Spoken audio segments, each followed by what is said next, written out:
الله أكبر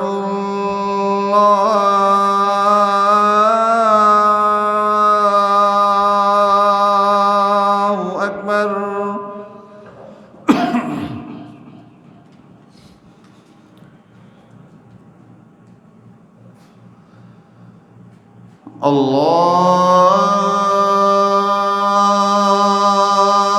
الله أكبر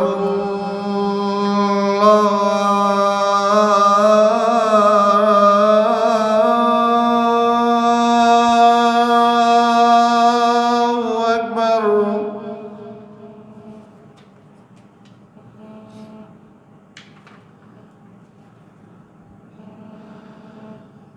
أشهد أن لا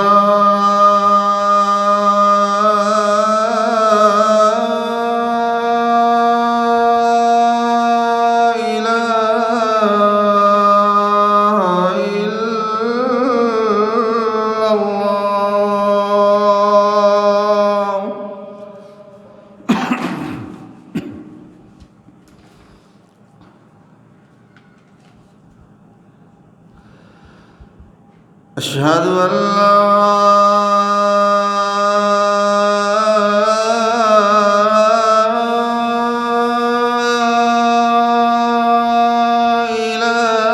إله إلا الله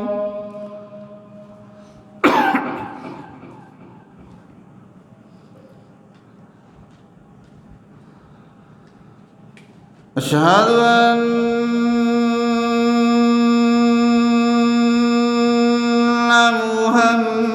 محمدًا رسول الله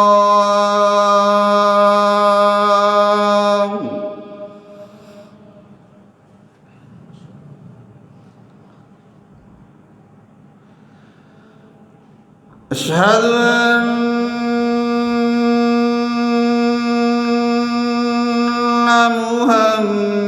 محمدًا رسول الله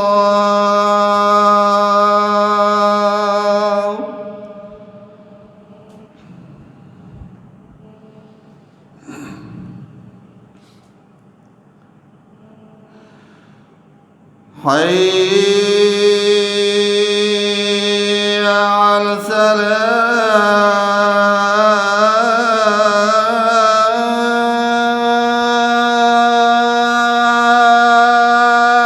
السلام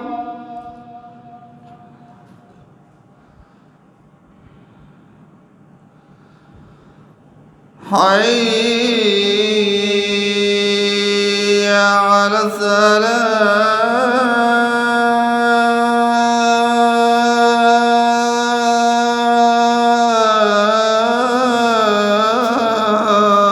السلام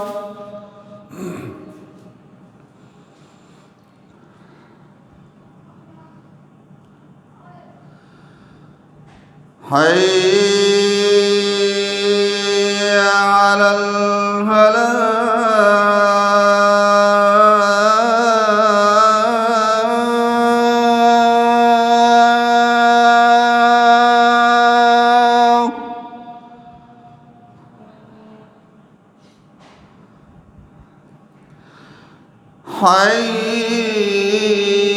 حي على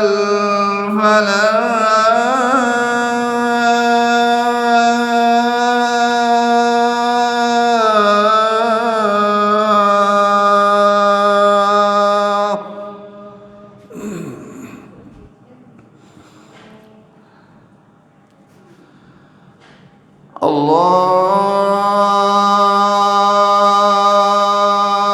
الله أكبر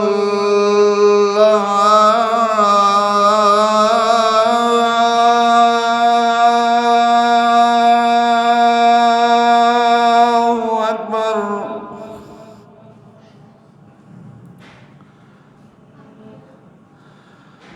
لا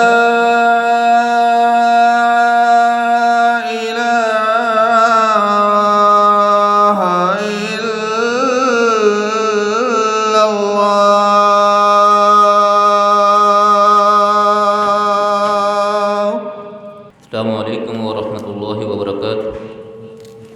إن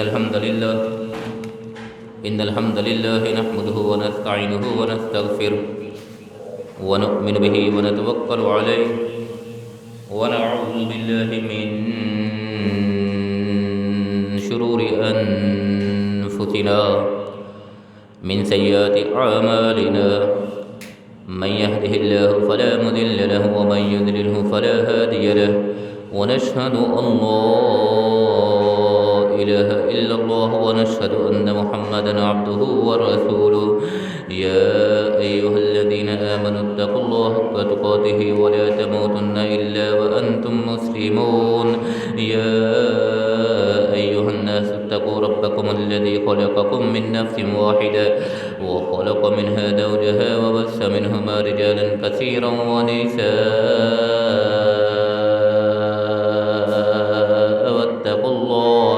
واتقوا الله الذي تساءلون به والأرحام إن الله كان عليكم رقيبا يا أيها الذين آمنوا اتقوا الله وقولوا قولا سديدا يصلح لكم أعمالكم ويغفر لكم ذنوبكم ومن يطع الله ورسوله فقد فاز فوزا عظيما اللهم صل على محمد وعلى آل محمد كما صليت على إبراهيم وعلى آل إبراهيم إنك حميد مجيد اللهم بارك على محمد وعلى آل محمد كما باركت على إبراهيم وعلى آل إبراهيم إنك حميد مجيد رب اشرح لي صدري ويسر لي أمري واحلل عقدة من لساني يفقهوا قولي اللهم رب زدنا علما رب زدنا علما رب زدنا علما أما بعد فإن خير الحديث كتاب الله فإن خير الهدي هدي محمد صلى الله عليه وسلم وشر الأمور محدثاتها وكل محدثة بدعة وكل بدعة ضلالة وكل ضلالة في النار أعوذ بالله السميع العليم من الشيطان الرجيم من همزه ونفخه ونفثه بسم الله الرحمن الرحيم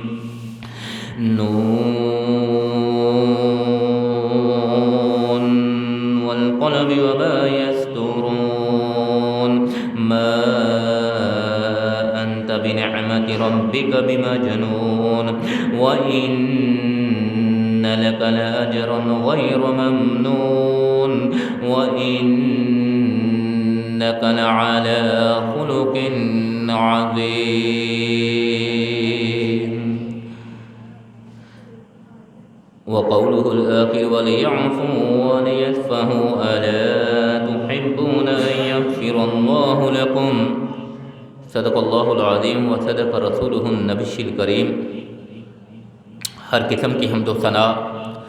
اللہ وحدہ لا شریک کی ذات ببرکت کے لیے خاص آنگین لاکعداد اور بے شمار درود و سلام ہوں آقا کائنات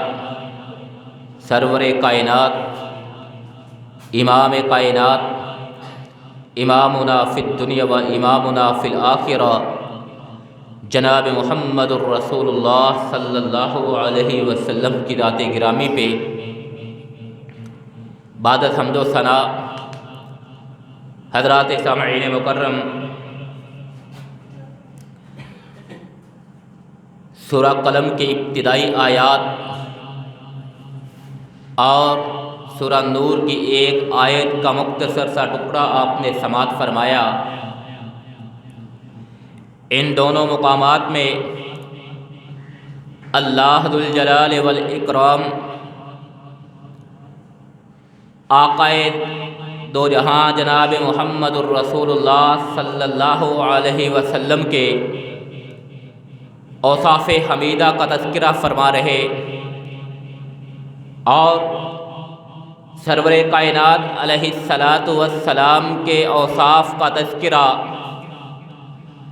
اللہ ذو الجلال والاکرام نے قرآن مجید فرقان حمید کے منفرد اسلوب قسم کے ساتھ اور اس سے بھی پہلے حرف مقطعہ حروف مقطعات میں سے ایک حرف کا استعمال کرتے ہوئے یہ بات ارشاد فرمائی، نون والقلم وما یسطرون، فرمایا قلم کی قسم، کس قلم کی قسم؟ وما یسطرون، وہ قلم کہ جس سے لوح محفوظ سے لے کر آج تلک اور آج سے لے کر قیامت کی دیواروں تلک کے آنے والے حالات، واقعات، معاملات جس قلم کے ساتھ تحریر فرمائے گئے ہیں، اللہ ذوالجلال والاکرام اس قلم کی قسم اٹھا رہے ہیں، کسی عام قلم کی قسم نہیں، بلکہ جس سے اللہ نے تقدیروں کو لکھا ہے، جس سے اللہ نے مقدروں کو تحریر فرمایا ہے، جس سے لوح محفوظ میں پوری کائنات کے حالات و واقعات اللہ ذوالجلال والاکرام نے تحریر فرمائے ہیں، اس قلم کی قسم اٹھاتے ہوئے اللہ ذوالجلال والاکرام فرماتے ہیں، ما انت بنعمت ربک بمجنون، لوگ آپ کو مجنون کہتے ہیں، لوگ آپ کو دیوانہ کہتے ہیں، لوگ آپ کو شاعر کہتے ہیں، لوگ آپ کو جادوگر کہتے ہیں، ما انت بنعمت ربک بمجنون، کوئی آپ کو جو بھی کہتا رہے کوئی فرق نہیں پڑنے والا، کیوں؟ اس لیے کہ آپ اپنے رب کی رحمت کے حصار میں ہیں، آپ اپنے رب کی رحمت سے آپ مجنون نہیں ہیں، آپ دیوانے نہیں ہیں، وَإِنَّ لَكَ لَأَجْرًا غَيْرَ مَمْنُونٍ، آپ کے لیے تو نہ ختم ہونے والا، لامحدود نہ ختم ہونے والا اجر ہے، وَإِنَّكَ لَعَلَىٰ خُلُقٍ عَظِيمٍ، وَإِنَّكَ لَعَلَىٰ خُلُقٍ عَظِيمٍ، آپ تو اخلاقیات کے بلند ترین مقام پہ فائز ہیں۔ اور یہ بات اللہ ذوالجلال والاکرام نے آقا دو جہاں علیہ السلام کی یہ صفت اس قلم کی قسم اٹھا کے ارشاد فرمائی ہے کہ فرمایا اخلاقیات کے بلند ترین مقام پہ آپ ہی فائز ہے، اخلاقیات کے بلند ترین مقام پہ آپ سے بڑھ کے کوئی اور فائز نہیں ہو سکتا، آپ کا اخلاق سب سے بلند ہے، آپ کا کردار سب سے بلند ہے، آپ کے افکار سب سے بلند ہے، آپ کی دعوت سب سے بلند ہے، آپ کا نظریہ سب سے بلند ہے، آپ کا حلم سب سے بلند ہے، آپ کا صبر سب سے بلند ہے، آپ میں قوت برداشت سب سے بلند ہے، آپ میں حوصلہ سب سے بلند ہے، اور اللہ ذوالجلال والاکرام نے یہ بات اس قلم کی قسم اٹھا کے کہ جس قلم سے اللہ ذوالجلال والاکرام نے لوح محفوظ سے لے کر آج تلک اور آج سے لے کر قیامت کی دیواروں تلک کے آنے والے تمام کے تمام حالات کو جس قلم سے اللہ ذوالجلال والاکرام نے تحریر فرمایا ہے، اس قلم کی قسم اٹھاتے ہوئے ذوالجلال والاکرام ارشاد فرماتے ہیں، وَإِنَّكَ لَعَلَىٰ خُلُقٍ عَظِيمٍ، آپ اخلاق کے بلند ترین مقام پہ فائز ہیں۔ اور سورہ نور کی جو آیت کا آپ نے ٹکڑا سماعت فرمایا وَلْيَعْفُوا وَلْيَصْفَحُوا أَلَا تُحِبُّونَ أَن يَغْفِرَ اللَّهُ لَكُمْ، لوگوں تمہیں چاہیے کہ تم معاف کر دو، نرمی کا اظہار کرو، نرمی کا مظاہرہ کرو، معافی کا اظہار کرو، معاف کر دینا چاہیے۔ الا تحبون، کیا تم نہیں پسند کرتے، ان یغفر اللہ لکم، کہ اللہ تمہیں معاف کرتے۔ گویا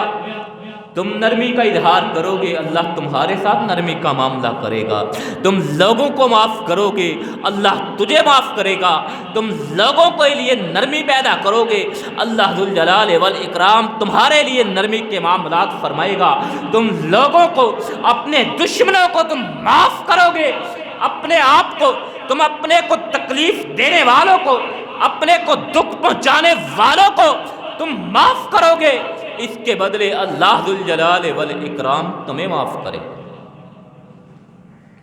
اور حضرات، یہ ماہ ربیع الاول کہ جس ماہ مبارک میں آقا دو جہاں علیہ السلام کی ولادت باسعادت ہوئی، حضرات اس ماہ مبارک میں سرور دو جہاں علیہ السلام کی سیرت کو، سیرت کے پہلوؤں کو منایا تو جاتا ہے،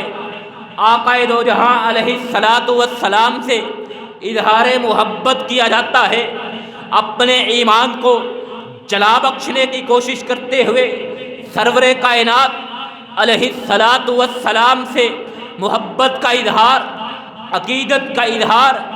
ایمان کا اظہار تو کیا جاتا ہے، لیکن حضرات ستم ظریفی یہ ہے، ہماری امت کا مسئلہ یہ ہے، ہماری امت کا المیہ یہ ہے، اس امت کا المیہ یہ ہے کہ یہ ماہ مبارک ربیع الاول کہ جس میں ہم آقا دو جہاں علیہ السلام کی آمد کی خوشی میں سیرت رسول کے پہلوؤں کو اجاگر تو کرتے ہیں، لیکن حضرات آقا دو جہاں علیہ السلام کی سیرت کے کسی ایک پہلو کو ہم اپنانے کو تیار نظر نہیں آتے۔ یہی اس امت کا المیہ ہے، یہی آج کے مسلمانوں کا المیہ ہے، یہی آج کے مسلمانوں کا مسئلہ ہے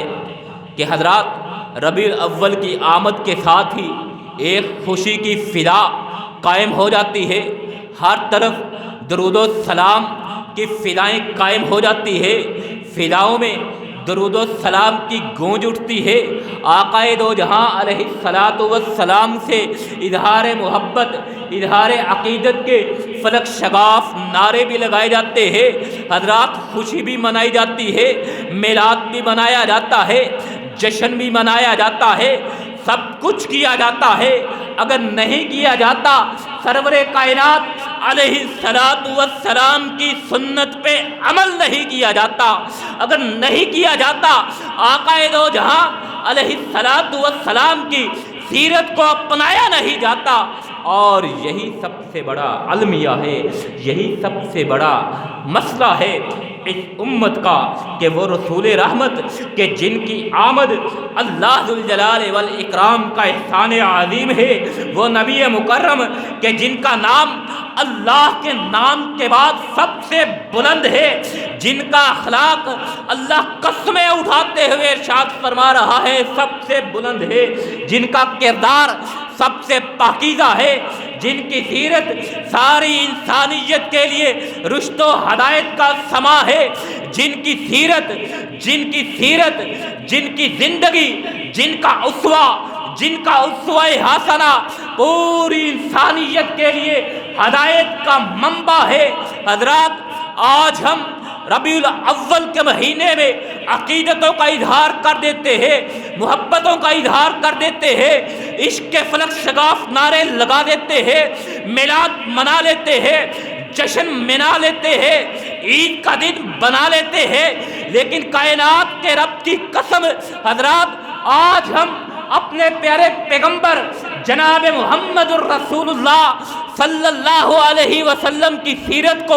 اپنانے پہ راضی نظر نہیں آتے۔ سرور کائنات علیہ السلام کی سیرت کا تذکرہ کرنا اپنے ایمان کی جلا سمجھتے ہیں، لیکن سرور کائنات علیہ السلام کی سیرت کے ہر پہلو کو اپنی زندگی میں لاگو کرنا حضرات ہم ضروری نہیں سمجھتے، ہم جذباتی ہیں، ہم جنون میں مبتلا ہو جاتے ہیں، جذبات میں مبتلا ہو جاتے ہیں، لیکن حضرات ایک بات یاد رکھیے گا، دنیا یہ نہیں دیکھتی، دنیا یہ نہیں دیکھتی کہ آپ نے آقا کائنات علیہ السلام کی آمد کا جشن کس طرح منایا ہے۔ دنیا یہ نہیں دیکھتی کہ لاہور والوں نے سرور کائنات علیہ السلام کی آمد کے دن کو کس طرح منایا ہے۔ دنیا یہ نہیں دیکھتی فیصل آباد کے لوگوں نے آقا کائنات علیہ السلام کے میلاد کو کس طرح منایا ہے۔ دنیا یہ نہیں دیکھتی کہ عید میلاد النبی لاہور والے کس طرح منا رہے ہیں، پنڈی والے کس طرح منا رہے ہیں، فیصل آباد والے کس طرح منا رہے ہیں، ملتان والے کس طرح منا رہے ہیں، سندھ والے کس طرح بلا رہے ہیں، بلوچ کس طرح بلا رہے ہیں، پشتون کس طرح منا رہے ہیں۔ حضرات دنیا دیکھتی ہے تو اس بات کو دیکھتی ہے کہ تم میں سے کون لوگ ہیں جو رسول اللہ صلی اللہ علیہ وسلم کی سیرت کو اپناتے ہیں، کون لوگ ہیں جو آقا کائنات علیہ السلام سے محبت کا اظہار کرنے کے ساتھ ساتھ آپ علیہ السلام کی سنت پہ عمل پیرا ہوتے ہیں، کون لوگ ہیں جو اپنے پیغمبر کی آمد کی خوشی میں، اپنے پیغمبر کی، اپنے نبی کی ولادت کی خوشی میں آقا دو جہاں علیہ السلام کی سیرت کو اپنانے کا عزم کرتے ہیں، وعدہ کرتے ہیں، اپنے رب سے وعدہ کرتے ہیں، اور آئندہ کی زندگی سرور کائنات علیہ السلام کی سیرت طیبہ کی روشنی میں آقا دو جہاں علیہ السلام کے اسوہ حسنہ کی روشنی میں زندگی آئندہ کی بسر کرنے کا عہد اور وعدہ کرتے ہیں۔ حضرات یہ ماہ مبارک ربیع الاول جس آب و تاب کے ساتھ آتا ہے اسی آب و تاب کے ساتھ واپس چلا جاتا ہے، لوٹ جاتا ہے، سوائے نعروں کے، سوائے عقیدتوں کے اظہار کے، سوائے محبتوں کے اظہار کے۔ حضرات ہمارے اعمال میں، ہمارے کردار میں، ہمارے نامہ اعمال میں کوئی سرور کائنات علیہ السلام کی سیرت کی روشنی میں تبدیلی رونما نہیں ہوتی تو حضرات یہ کیسی خوشی ہے، یہ کیسا جشن ہے، یہ کیسی عید ہے کہ آقا کائنات علیہ السلام کی آمد کی خوشی تو ہم منا لیں، جشن تو ہم منا لیں، عید کا دن بنا کے عید کی خوشیاں تو منا لیں، لوگوں کو عید مبارک تو کہہ لے، لوگوں کو عید کی مبارک بات تو دے لے،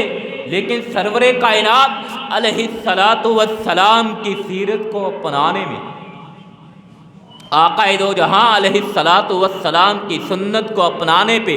ہم راضی نہ ہو۔ حضرات چند ایک سرور کائنات علیہ السلام کی سیرت سے، آپ علیہ السلام کی سیرت کی چند ایک جھلکیاں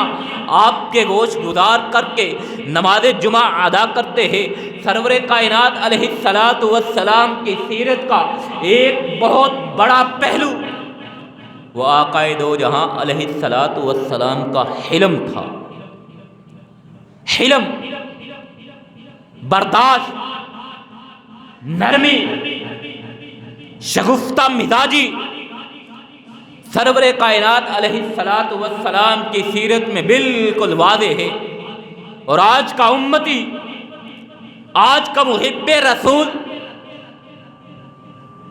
اس کے کردار میں، اس کے معاملات میں یا اس کی سیرت میں آقا کائنات علیہ السلام کی سیرت کا یہ پہلو کہاں پہ ہے؟ حلم سرور کائنات علیہ السلام کی سیرت کا اہم ترین پہلو۔ اور حضرات ایک بڑا مسئلہ عدم برداشت بھی ہے کہ آج ہر طبقے میں ہر طرح کے لوگ موجود ہوتے ہیں، لوگوں میں عدم برداشت اتنا شرائط کر چکا ہے کہ لوگ کسی کی بات کو تسلیم کرنا تو دور کی بات، سننا تلک گوارا نہیں کرتے۔ لوگ اتنے جذباتی ہو چکے ہیں،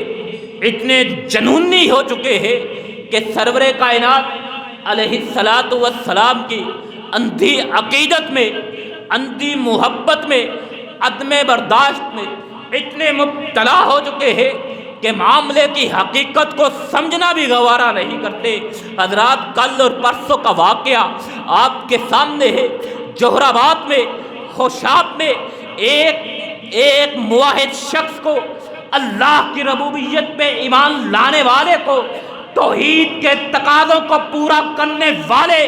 ایک محب اسلام کو، محب رسول کو گستاخ رسول کہہ کر بے دردی سے قتل کر دیا جاتا ہے۔ حضرات، کس لیے قتل کیا جاتا ہے؟ صرف اس لیے قتل کر دیا کہ اس میں حلم نہیں تھا، قاتل میں برداشت نہیں تھی، قاتل میں نرمی نہیں تھی، قاتل میں حوصلہ نہیں تھا، اس میں اتنا ظرف نہیں تھا کہ وہ حقائق کو پرکھ سکے، حقائق کو جان سکے، علم کو حاصل کر سکے، معاملات کو سمجھ سکے۔ حضرات، وہ جو اللہ کی ربوبیت کا اعلان کرتا تھا، وہ جو کہتا تھا کہ رب کے اختیارات میں کوئی شریک نہیں ہے، رب کے اختیارات میں پیغمبر بھی شریک نہیں ہے، پیغمبر بھی رب کے بھیجے ہوئے ہستیاں ہوتی ہے، پیغمبر بھی رب کے مبعوث کیے ہوئے ہوتے ہیں۔ رب ہے، پیغمبر مخلوق ہے، رب عابد ہے، رب معبود ہے، پیغمبر عابد ہے۔ اور وہ یہی کہتا تھا، توحید کے تقاضے بھی یہی ہے۔ حضرات، ستم ظریفی تو یہی ہے کہ آج کے مسلمانوں میں، آج کے جنونیوں میں، آج کے میلاد کی خوشیاں منانے والوں میں، آج کے جشن عید میلاد النبی منانے والوں میں دین اسلام کے بنیادی رکن کی اہمیت کا ہی نہیں پتہ۔ حضرات، دین اسلام کی بنیاد 5 چیزوں پہ رکھی گئی ہے۔ نماز اہم ترین رکن ہے، روزہ اہم ترین رکن ہے، زکوٰۃ اہم ترین رکن ہے، حج اہم ترین رکن ہے۔ نماز کے بغیر انسان کا ایمان مکمل نہیں ہوتا۔ آج کتنے محب رسول ہے، آج کتنے عاشق رسول ہے جو 5 وقت کے نمازی ہے۔ اور روزہ اسلام کا بنیادی رکن ہے، آج کتنے لوگ روزے کی پابندی کرنے والے ہیں۔ زکوٰۃ اسلام کا لازمی جز ہے، اور آج زکوٰۃ کے معاملات ہم نے ادا کیا کرنی ہے، زکوٰۃ کے مصارف کا ہمیں نہیں پتہ۔ آج کے محب رسول کو زکوٰۃ کے مصارف کا ہی نہیں پتہ۔ حضرات، نماز بھی بعد میں ہے، زکوٰۃ بھی بعد میں ہے، روزہ بھی بعد میں ہے، حج بھی بعد میں ہے۔ اسلام کا بنیادی رکن، سب سے پہلا اولین رکن اگر ہے، وہ توحید کا اقرار ہے، وہ رسالت پہ ایمان ہے۔ حضرات، آج کا جشن منانے والوں کو، آج جشن عید منانے والوں کو، آج میلاد النبی منانے والوں کو، آج آقا کائنات سے محبت کا اظہار کرنے والوں کو، عقیدت کا اظہار کرنے والوں کو توحید ہی کی تعریف کا نہیں پتا، رب کی صفات کا کیا پتا ہو، توحید کے تقاضوں کا کیا پتا ہونا ہے۔ وہ اختیارات جو رب کے خاص ہے، آج کا محب رسول وہی اختیارات آقا کائنات علیہ الصلاۃ والسلام کو بھی دے رہا ہے۔ وہ اختیارات، وہ معاملات جو صرف اور صرف رب کے قبضہ قدرت میں ہے، آج کا عاشق رسول اپنی اندھی عقیدت میں، اپنی اندھی محبت میں وہی احکامات، وہی اوصاف پیارے پیغمبر جناب محمد الرسول اللہ صلی اللہ علیہ وسلم کے لیے بھی سمجھتا ہے۔ اور اگر کوئی اس کو سمجھانے کی کوشش کرتا ہے کہ ایسا نہیں ہے، اللہ کے اختیارات میں اللہ کے نبی کا کوئی اختیار نہیں ہے، تو اس کو گستاخ سمجھ کے بے دردی سے قتل کر دیا جاتا ہے، اور خود غازی بن کے بازاروں میں عشق رسول کے نعرے بلند کر دیے جاتے ہیں۔ حضرات، یہ کیسا عشق رسول ہے یہ کیسی محبت رسول ہے؟ سرور کائنات علیہ الصلوۃ والسلام کی سیرت کا بلند ترین پہلو حلم، برداشت، نرمی، شگفتہ مزاجی، معاملہ فہمی آج کے محب رسول میں کہاں ہے؟ جنونیت طاری ہے، جذباتیت میں مبتلا ہے۔ حضرت اما عائشہ صدیقہ طاہرہ رضی اللہ تعالی عنہا نے آقا دو جہاں علیہ الصلوۃ والسلام سے پوچھا تھا، اللہ کے پیارے پیغمبر جناب محمد الرسول اللہ صلی اللہ علیہ وسلم ذرا بتلائیے کہ آپ کی زندگی میں سخت ترین دن کون سا تھا؟ آپ کی زندگی میں کہ جس میں آپ سب سے زیادہ تکلیف میں مبتلا ہوئے، کیا احد کے دن سے بھی بڑھ کے کوئی بڑا دن ہو سکتا ہے کہ جس دن سرور کائنات علیہ الصلوۃ والسلام کے دندان مبارک بھی شہید ہو گئے تھے میدان احد میں؟ آپ اما عائشہ پوچھتی ہے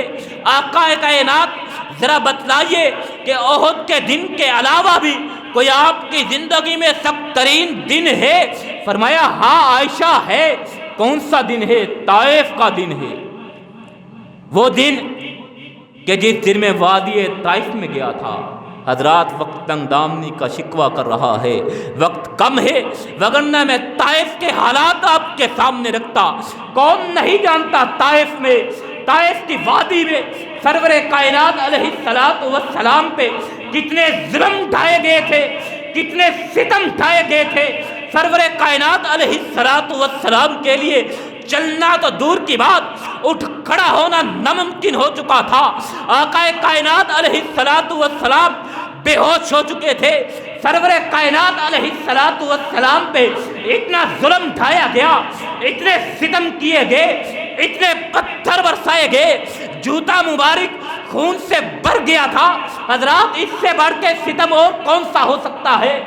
اور پھر انسان کی اپنی غیرت بھی ہوتی ہے، انسان کی اپنی غیرت بھی ہوتی ہے، انسان کا اپنی قوت بھی ہوتی ہے، انسان کو اپنی طاقت پہ گمان بھی ہوتا ہے، گمان ہی نہیں یقین بھی ہوتا ہے۔ یقین ہونے کے باوجود فرشتے نے آ کے کیا کہا تھا؟ آقا کائنات ذرا حکم کیجئے ان ستم کرنے والوں کو پہاڑوں کے، دونوں پہاڑوں کے درمیان کچل کے رکھ دیا جائے۔ حضرات وہاں پہ حلم کا مظاہرہ کیا تھا، وہاں پہ برداشت کا مظاہرہ کیا تھا، وہاں پہ نرمی کا مظاہرہ کیا تھا۔ وہ کہ جو پتھر برسا رہے ہیں، وہ جو چھلنی کر رہے ہیں، وہ جو ظلم ڈھا رہے ہیں، ان کے متعلق فرمایا جا رہا ہے، ان کے متعلق دعائیں دی جا رہی ہے۔ اور آج کا محب رسول اگر کوئی رب کے معاملات کو رب کے معاملات کہتا ہے، سرور کائنات کے اختیارات کو سرور کائنات کا اختیارات کہتا ہے، تو اس کو گستاخ رسول تصور کرتا ہے۔ انا للہ و انا الیہ راجعون۔ حضرات نماز بعد میں ہے، زکوٰۃ بعد میں ہے، روزہ بعد میں ہے، حج بعد میں ہے، سب سے پہلا بنیادی اصول، بنیادی رکن توحید ہے۔ جو توحید کو نہیں اپناتا اس کی نمازوں کی کوئی اوقات نہیں ہے۔ جو توحید پہ کاربند نہیں ہے اس کے رکھے ہوئے روزے کسی کام نہیں آنے والے۔ جو توحید پہ کاربند نہیں ہے اس کی ادا کی ہوئی زکوٰۃ اس کو کوئی فائدہ نہیں پہنچانے والی۔ جو توحید پہ کاربند نہیں ہے، لبیک اللہم لبیک لبیک لا شریک لک لبیک کے فلک شگاف نعرے دیار حرم میں جا کے بیت اللہ کے چکر کاٹتے ہوئے بھی یہ نعرے آپ کے کسی کام نہیں آنے والے اگر آپ توحید کے تقاضوں کو ہی پورا نہیں کر سکتے، اگر آپ رب کی ربوبیت کو ہی تسلیم نہیں کرتے، اگر آپ رسول اللہ صلی اللہ علیہ وسلم کی رسالت کو ہی تسلیم نہیں کرتے۔ رسالت الگ چیز ہے، ربوبیت الگ چیز ہے۔ ربوبیت الگ چیز ہے، رسالت الگ چیز ہے۔ ربوبیت رب کا خاصہ ہے، رسالت سرور کائنات علیہ الصلوۃ والسلام کو عطا کیا ہوا رب کا احسان ہے، رب کا تحفہ ہے۔ اور عابد عابد ہوتا ہے، معبود معبود ہوتا ہے، مالک مالک ہوتا ہے، نوکر نوکر ہوتا ہے، باپ باپ ہوتا ہے، بیٹا بیٹا ہوتا ہے۔ بیٹا کتنی ہی عظمتوں کو طے کیوں نہ کر جائے، کتنی ہی کامیابیوں کو کیوں نہ سمیٹ لے، باپ سے بلند نہیں ہو سکتا۔ اسی طرح پیغمبر کی جتنی مرضی شان کیوں نہ ہو، نبی کا جتنا مرضی اونچا مقام کیوں نہ ہو، وہ مقام عطا کرنے والے رب کے برابر نہیں ہو سکتا۔ یہی توحید کا بنیادی سبق ہے کہ رب کو رب تسلیم کیا جائے، پیغمبر کو پیغمبر تسلیم کیا جائے، جبکہ آج کا محب رسول وہ معاملات، وہ اختیارات کہ جو رب کے ہے، اس میں رب کے ساتھ پیغمبر کو شریک کرتا ہے، اور جو اس بات کی نفی کرتا ہے اس پہ گستاخی رسول کا فتویٰ تھوپ دیا جاتا ہے اور اس سے زندہ رہنے کا حق چھین لیا جاتا ہے۔ حضرات، اپنے ایمان کی فکر کیجئے، اپنے ایمان کی فکر کیجئے، اپنی آخرت کو سنوارنے کی کوشش کیجئے، اپنے ایمان کی فکر کیجئے۔ کسی کے نظریات سے آپ کے ایمان پہ کوئی فرق نہیں آنے والا، کسی کے معاملات سے آپ کے ایمان پہ کوئی فرق نہیں پڑنے والا۔ آپ نے اس کا حساب نہیں دینا، آپ نے اپنا حساب دینا ہے۔ رب نے آپ سے پوچھنا ہے تم نے توحید پہ کتنا عمل کیا ہے، تم نے میری ربوبیت کو کتنا تسلیم کیا ہے، تم نے میرے رسول کی رسالت کو کتنا مانا ہے، تم نے نمازیں کتنی پڑھی ہے، تم نے زکوٰۃ کتنی ادا کی ہے۔ اور آج کہا جاتا ہے، وہ کہتا تھا فرض پڑھو، سنتیں نہیں پڑھنی چاہیے۔ حضرات، اسی سے پوچھا جائے وہ سنتوں کا دفاع کرنے والا، اس فرض کی حفاظت کرنے والا بھی ہے کہ نہیں؟ وہ جو سنت کی نفی کرنے پہ اس کو مرتد کہہ رہا ہے، خود فرض کی بھی حفاظت کرنے والا ہے کہ نہیں؟ 5 وقت کا نمازی ہے کہ نہیں؟ حلال و حرام کی تمیز کرنے والا ہے کہ نہیں؟ حدود اللہ کی دفاع کرنے والا ہے کہ نہیں؟ اللہ کے قوانین کو اپنانے والا ہے کہ نہیں؟ پیارے پیغمبر علیہ السلام کی سنتوں کو اپنانے والا ہے کہ نہیں؟ اپنے چہرے پہ سرور کائنات علیہ السلام کی سنت کو رکھنا گوارا نہیں کرتا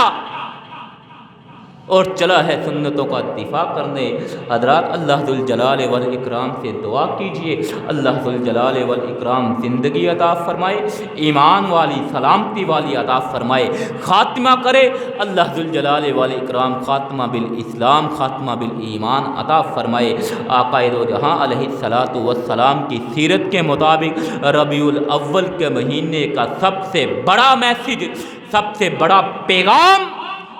سے بڑا پیغام یہی ہے کہ آقا کائنات علیہ السلام کی سیرت کو اپنایا جائے، سیرت کے ہر پہلو کو اپنی زندگی پہ نافذ کیا جائے، وگرنہ یہ نہ ہو کہ آپ کے معاملات کی وجہ سے، آپ کے کردار کی وجہ سے، آپ کے اخلاق کی وجہ سے آپ کے پیغمبر پہ کوئی انگلی اٹھائے، آپ کے دین کو کوئی برا بھلا کہے، آپ کے غلط نظریات کی وجہ سے، آپ کے غلط چال چلن کی وجہ سے، آپ کے غلط کردار کی وجہ سے لوگ آپ کے دین کو غلط کہے، آپ کے دین لانے والے پیغمبر کو غلط کہے۔ حضرات، وہ واقعہ آج بھی میرے ذہن میں ہے۔ ایک یونیورسٹی میں 2 طالب علم لڑ رہے تھے، ایک کافر تھا، ایک مسلمان تھا۔ مسلمان طالب علم نے کافر کو گالی دی، اس نے کیا کہا تھا؟ تو اس طرح کا ہے تو تیرا پیغمبر کس طرح کا ہوگا؟ انا للہ و انا الیہ راجعون۔ لوگ آج ہمارے کردار سے ہمارے اسلام کو جانچتے ہیں، آج ہمارے معاملات سے ہمارے دین کو پرکھتے ہیں، آج ہمارے معاملات سے ہمارے پیارے پیغمبر جناب محمد الرسول اللہ صلی اللہ علیہ وسلم سے محبت کا امتحان لیتے ہیں۔ آقا دو جہاں علیہ السلام سے محبت ہمارے ایمان کا حصہ ہے، لیکن حضرات، محبت سب سے بڑا اظہار یہی ہے کہ سرور کائنات علیہ الصلاۃ والسلام کی سیرت کو اپنایا جائے، آقا دو جہاں علیہ الصلاۃ والسلام کی سنتوں کو اپنایا جائے، سرور کائنات علیہ الصلاۃ والسلام کی سنتوں کے مطابق اپنی زندگی بسر کی جائے۔ اللہ ذوالجلال والاکرام آقا کائنات علیہ الصلاۃ والسلام کے اسوہ حسنہ کے مطابق ہمیں زندگی بسر کرنے کی توفیق عطا فرمائے۔ وآخر دعوانا ان الحمد للہ رب العالمین۔